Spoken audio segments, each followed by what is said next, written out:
YouTube, what is up? How is everybody doing today? I hope your days are going good and your lives are going even better than that. We are going to be jumping or reacting to Dimmu Borgir with Progenies of the Great Apocalypse. This was around the time when I first got into metal, when I first listened to this album. This album became one of my gateways into black metal, if you know what I mean, to find bands like Emperor and Gorgoroth, Phonic, and I pretty much discovered a lot of these bands around the same time, and I really got into the whole black metal scene for like a little bit. But honestly, black metal is not always my thing. I love the symphonic black metal bands though, like Dimmu and a few others. So yeah, man, we're just gonna jump into this.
Dimmu Borgir with Progenies of the Great Apocalypse. This was in my era of metal. This is when I first started getting into metal when I was a teenager. I first heard this album after my first ever black metal album, and it blew my mind for the ways things can be different. As I'd already heard bands like Arch Enemy, and I thought Dimmu Borgir could be a good change of pace for me. It could be a good way to go for me.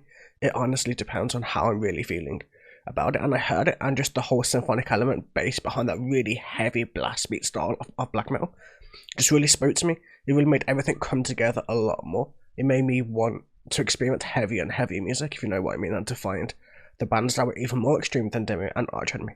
And that's what pushed me to get into a lot of other different genres, like the heavier black metal, the heavier death metal, the brutal death, the technical death, finding everything that I loved about metal. While I also loved bands like Sonata Arctica and Freedom Call and bands like that, I really, really just wanted to get into that full on, like, heavier side of music, and that's what this band did for me. It just made me get to that place where I could be like, okay, I'm gonna go listen to this band is gonna be good. And if it's not, I'll find something else that's better or heavier or both, and just make everything work out really, really well for me. The music, of course, is about Satanism. If you listen to the lyrics, it's just basically about becoming your own god, becoming a part of your own self, becoming like pursuing your own self-worth, and to not give in to what other people want or desire or feel for you. And that's exactly what Dimmu Borgir and what black metal is about. Dimmu Borgir followed the whole LeVay Satanism route. A lot of other black metal bands kind of put their own kind of view on it, so I don't know. I love Dimmu's lyrics. They're always pretty good. The early albums, some people say are their best, but in all honesty, I like everything from old to new. My favourite song though is The Insight and The Catharsis, as that's old Dimmu, but it's very, very cool. One of the most symphonic songs they have out there. If I am thinking right now, either way, man, I hope you guys enjoyed. This was awesome. It was heavy. It was fast. It was melodic. It had a lot of symphonic elements built into it. What more do you need from a heavy black metal song, man? Either way, have a wonderful day, evening, or night, and I will catch you guys in the very, very next video. Until then, have a wonderful day. Take it easy.